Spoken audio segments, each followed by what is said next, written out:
احرام چلا گیا تو بوغل نے عمرو کو اپنی دم کے نیچے سے باہر نکالا۔ اس نے پہلے گٹر گوں کیا۔ وہ سخت بے چین اور ہراساں بھی تھا، مگر بوغل نے اسے تسلی دیتے ہوئے کہا، عمرو پریشان نہ ہو، اللہ تیری مدد کرے گا۔ میرے اور حرام کے درمیان جتنی باتیں ہوئیں، کیا تم نے وہ سنی تھیں؟ ہاں، میں نے تم دونوں کی ایک ایک بات سنی تھی، اسی لیے تو پریشان اور ہراساں ہوں۔ خدا جانے میری اور ابو داؤد کی یہ مصیبت کب ختم ہوگی؟ اب ختم ہونے والی ہے۔ تم نے مجھے یہ کہتے ہوئے سنا ہوگا کہ جب چاند پورا نکلے گا تو شیطان میرے پاس آئے گا۔ عمرو نے جھٹ سے کہا، وہ رقص کرے گا اور اپنی کامیابیوں کے گیت گائے گا۔ میرے دوست، شیطان میرے پاس نہیں آئے گا۔ اس کا اور میرا ساتھ اسی دن سے ختم ہو چکا ہے جب سے میں نے امیر حمزہ کے سامنے اپنے گناہوں سے تائب ہونے کے بعد ان کی بیعت کی تھی۔ چاند ضرور پورا ہوگا لیکن شیطان نہیں آئے گا، البتہ حرام ضرور آئے گا اور درختوں کی اوٹ میں ہو کر شیطان کا انتظار کرے گا تاکہ اس کی زبانی سے تمہاری اپنی کامیابی کی پیش گوئی سنے۔ اتنا کہنے کے بعد بوغل خاموش ہو گیا۔ پھر اس نے عمرو کو سمجھاتے ہوئے کہا، دیکھ عمرو، وہی وقت تیرے ایک کام کرنے کا ہے۔ وہ کیا؟ عمرو کے پوچھنے پر بوغل نے جواب میں کہا، آج رات چاند پورا ہو کر بلند ہوگا اور جب حرام اپنے محل سے نکل کر یہاں آئے گا تو تجھے ایک بار پھر اس کے محل میں جانا ہوگا۔ وہاں اس کے اپنے کمرے میں پریس کی مسحری کے پائے سے بندھی ہوئی ہے، تم اس کے پاس پہنچ کر اسے چھڑوا لانا۔ مگر یہ سب کیسے ہوگا؟ اب تو حرام میری آمد کے خیال سے اور بھی چکنا ہو گیا ہوگا۔ تو ٹھیک کہتا ہے عمرو، اب وہ ہر بات سے ہوشیار ہے۔ اس نے اپنے محل کے چاروں طرف اپنے غلام جنوں کو عقاب کی شکلیں دے کر پہرے پر بٹھایا ہوا ہے تاکہ اگر وہ ان کو نظر بھی آ جائے تو وہ تجھے پکڑ کر قید کر دے۔ مگر میں نے تیری مدد کرنے کا عہد کیا ہے۔ میں حرام کو اس کے تکبر کی سزا دینا چاہتا ہوں، اس لیے میں نے تمام باتوں کا حل سوچ لیا ہے۔ بوغل، اگر تم نے میری مصیبت دور کرنے کا کوئی حل سوچا ہے تو خدا کے لیے مجھے جلد بتاؤ۔ صبر کرو عمرو، صبر کرو۔ بوغل نے اسے تسلی دیتے ہوئے کہا، اللہ تیری مدد کرے گا۔ دیکھ عمرو، میرے منہ سے ایک سبز رنگ کا سیال مادہ نکلے گا، تو اس مادے کو اپنی چونچ میں لے لے اور حرام کے محل کی جانب پرواز کر۔ جب تم اس کے محل کے عین اوپر پہنچو تو اس ماوے کو اپنے منہ کے اندر کر لینا، تم اسی وقت ایک بھیڑ کی شکل میں تبدیل ہو جاؤ گے۔ یا اللہ خیر! عمرو گھبرا کر بولا، اے میرے مولا، تیری اس کائنات میں کون کون سے راز پوشیدہ ہیں اور میں نے ابھی کیا کیا بننا اور کیا کیا مصیبتیں سہنی ہیں۔ بوغل نے اسے حوصلے سے کام لینے کو کہا اور مزید اسے سمجھاتے ہوئے کہا، اگر تم نے حوصلے اور ہمت سے کام لیا تو انشاءاللہ تیری ساری مصیبتیں دور ہو جائیں گی اور اس کے بعد تم انسان کے سوا کچھ اور نہ بنو گے۔ اچھا، تو میں کہہ رہا تھا کہ تم بھیڑ بن جاؤ گے تو آسانی کے ساتھ حرام کے کمرے میں جا پہنچو گے۔ اس وقت حرام اپنے کمرے میں نہیں ہوگا بلکہ وہ میری جانب چل پڑا ہوگا شیطان مردود کی بات سننے کے لیے۔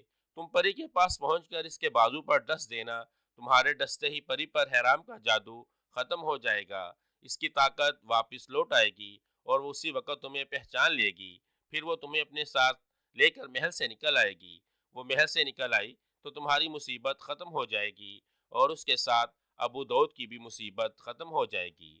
وہ اس وقت ڈرا سہما مشرق کی جانب گھاٹیاں ہیں اور گھاٹیوں میں جو غار ہیں ان میں چھپا بیٹھا ہے۔ عمرو، اتنی بات کا خیال رہے، بڑی ہوشیاری سے محل کے اوپر پہنچنا اور احتیاط سے میرے مادے کو حلق کے نیچے کرنا۔ ذرا بے احتیاطی اور لاپرواہی ہی تمہاری موت کا سبب بن سکتی ہے۔ اس پر عمرو نے بوغل کو یقین دلایا کہ وہ ہر کام ہوشیاری اور احتیاط سے کرے گا۔ اس کے بعد بوغل نے اپنا منہ 2-3 بار زمین پر مارا، اس کا پورا جسم بھی حرکت میں آ چکا تھا۔ ایسا معلوم ہوتا تھا جیسے اسے کسی بات سے سخت اذیت پہنچ رہی ہے۔ عمرو سے کچھ فاصلے پر کھڑا اس کی بے چینی کو دیکھ رہا تھا۔ پھر بوغل ایک دم نڈال ہو کر سست پڑ گیا اور اس کے ساتھ ہی اس کے منہ سے ایک سیال مادہ چنے کے دانے کے برابر نکلا۔ عمرو نے آگے بڑھ کر اسے اپنے منہ میں لے لیا۔ بوغل اس سے بولا، عمرو، اللہ کا نام لو اور چلے جاؤ، اللہ تمہیں کامیاب کرے۔ اس پر عمرو نے اللہ کا نام لیا اور حرام کے قلعے کی جانب پرواز کرنے لگا۔ عمرو نے سوچا کہ اسے زیادہ سے زیادہ بلند ہو کر اڑنا چاہیے تاکہ وہ آسانی سے کسی کی نگاہ میں آ جائے۔ سورج ڈوب چکا تھا اور تاریکی اپنے پاؤں مضبوط کر چکی تھی۔ عمرو کو کسی بات کا کوئی ڈر نہیں تھا، وہ بڑی بے فکری سے پرواز کر رہا تھا۔ پھر اسے حرام کا قلعہ دکھائی دیا، وہ فضا میں معلق تھا۔ عمرو چاروں طرف سے ہوشیار اور دیکھتا بھالتا اس کے اوپر پہنچا۔ جب وہ اس کے اوپر جا پہنچا تو اسے کسی کی دلزور چیخ سنائی دی۔ چیخ ایسی خوفناک اور بھیانک تھی، اس سے عمرو کا کلیجہ دھک سے رہ گیا۔ اس نے جلدی سے بوغل کا مادہ اپنے حلق کے نیچے اتارا۔ مادے کے حلق سے نیچے اترتے ہی عمرو کلا بازیاں کھانے لگا، اور پھر اس کے ساتھ ہی اسے بے شمار عقابوں کی آوازیں سنائی دی۔ عمرو کو یہ آوازیں اپنے بہت ہی قریب سے سنائی دیں۔ عمرو اپنے آپ میں گھبرایا۔ اسے یقین ہو گیا کہ عقاب اس کا شکار کرنے ہی والے ہیں، مگر اسی لمحے عمرو کا وجود کبوتر سے بھیڑ میں تبدیل ہو گیا اور وہ قلعے کی ایک دیوار پر بیٹھ گیا۔ عقاب اس کے ارد گرد اڑ رہے تھے اور شور مچا رہے تھے۔ شاید انہوں نے عمرو کو کبوتر کے روپ میں دیکھ لیا تھا، مگر عمرو کے بھیڑ بن جانے پر وہ اسے نہ پا سکے اور چیختے چلاتے واپس قلعے کی دیواروں پر جا بیٹھے۔ عمرو اڑ کر قلعے کے اندر چلا گیا۔ قلعے کے اندر مشعلیں جل رہی تھیں، ہر جگہ سے ویرانی اور نحوست ٹپک رہی تھی۔ عمرو کو جلد ہی حرام کا کمرہ مل گیا۔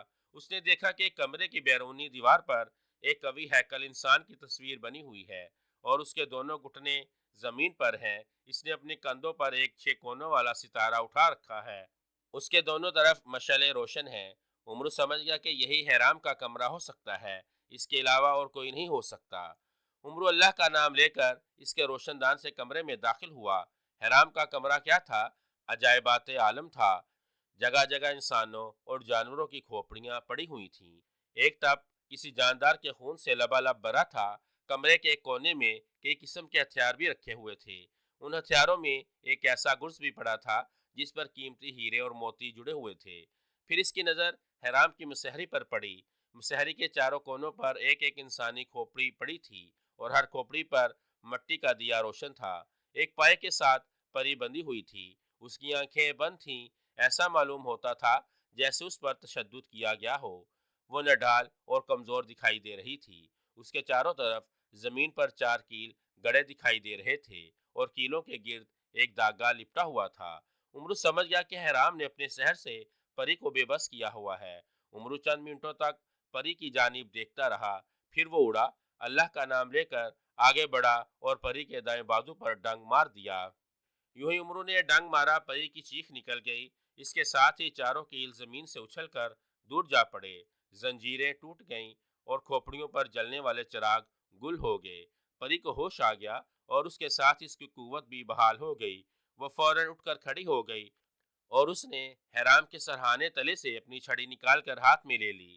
پھر اس نے چند لمحوں کے لیے اپنی آنکھیں بند کی اور پھر کھول کر بولی، عمرو تو میری چھڑی پر آ جا، اب کوئی طاقت ہمارے راستے کی رکاوٹ نہیں بن سکتی۔ پری کی اس بات پر عمرو اڑ کر اس کی چھڑی پر جا بیٹھا۔ پھر پری نے اپنے منہ میں کچھ پڑا اور وہاں سے غائب ہو گئی۔ نیک دل پری کی بدولت عمرو اپنی اصلی حالت پر آ چکا تھا۔